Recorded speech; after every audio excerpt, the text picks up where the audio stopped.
வணக்கம் நண்பர்களே! நான் உங்கள் வள்ளி அருணா. ரசித்து சமைப்போம், சுவையால் இணைவோம். இன்றைக்கி என்ன டிஷ் பார்க்க போகிறோம் அப்படின்னா, ஒரு சூப்பரான ஹெல்த்தியான ஒரு சைட் டிஷ் தாங்க. சப்பாத்தி, தோசை எல்லாத்துக்கும் சூப்பராக இருக்கும். அதுக்கு முன்னாடி நம்ம சேனல் சப்ஸ்கிரைப் பண்ணாதவங்க சப்ஸ்கிரைப் பண்ணிக்கோங்க, லைக் பண்ணுங்கள். அப்படியே பக்கத்தில் இருக்க பெல் ஐக்கானை வந்து கிளிக் பண்ணுங்கள். பிடிச்சிருந்தா உங்கள் நண்பர்களுக்கு ஷேர் பண்ணுங்கள். வாங்க இன்றைக்கி என்ன டிஷ் பார்க்க போகிறோம் அப்படின்னு சொல்லி பார்க்கலாம். அதுக்கு முதல்ல ஒரு கடாய் எடுத்திருக்கேன். அதில் வந்து தேவையான அளவு வந்து எண்ணெய் விட்டு, நான் வந்து மேக்ஸிமம் எண்ணெய் அப்படின்னு பார்த்திங்கன்னா நல்லெண்ணெய் தான் வந்து யூஸ் பண்ணுறேன். எண்ணெய் விட்டு எண்ணெய் வந்து கொஞ்சம் காஞ்சதுக்கப்புறம் சோம்பு, கடுகு இதை போட்டு தாளிக்கணும்.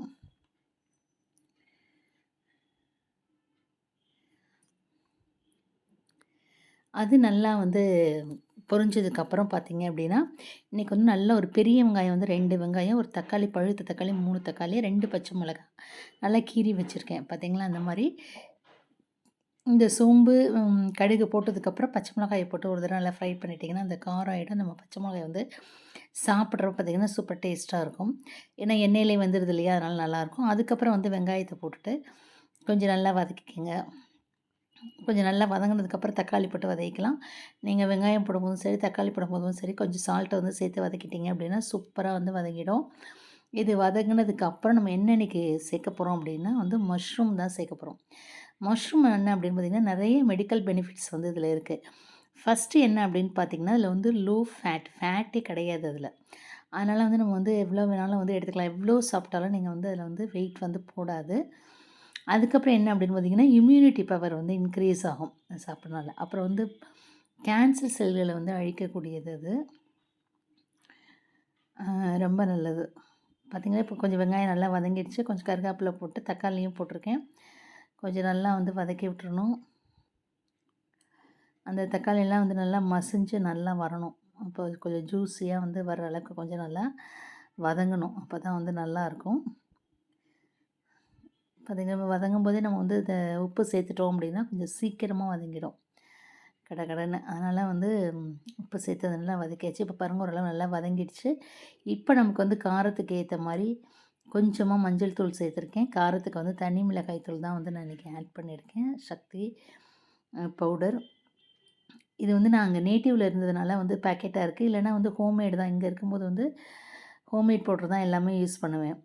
இது வந்து அங்கே கடையில் வாங்கின பவுட்ரு.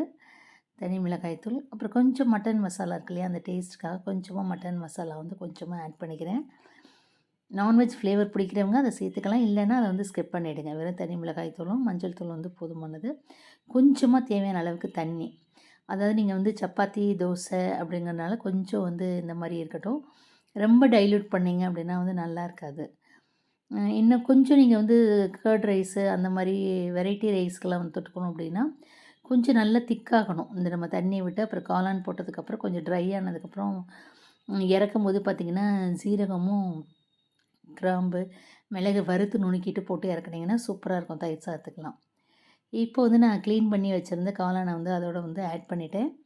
கொஞ்சம் வதங்கட்டும். காளான் வந்து ரொம்ப நேரம் வேகணுங்கிற அவசியம் வந்து கிடையாது. சீக்கிரமே வந்துடும். ஒரு 2 to 3 மினிட்ஸ் தான் அதோட டைமிங்கே, வேகிற டைமிங்கே. அதனால வந்து கொஞ்சம் பார்த்திங்கன்னா, இந்த தண்ணி, உப்பு இதெல்லாம் பட்டோடனே காளான் கொஞ்சம் சுருங்க ஆரம்பிச்சிடும். சுருங்க ஆரம்பித்து சின்னதாக மாறிடும். அப்போ அந்த கிரேவி கன்சிஸ்டன்சி நமக்கு வந்து கரெக்டாக கிடைக்கும்.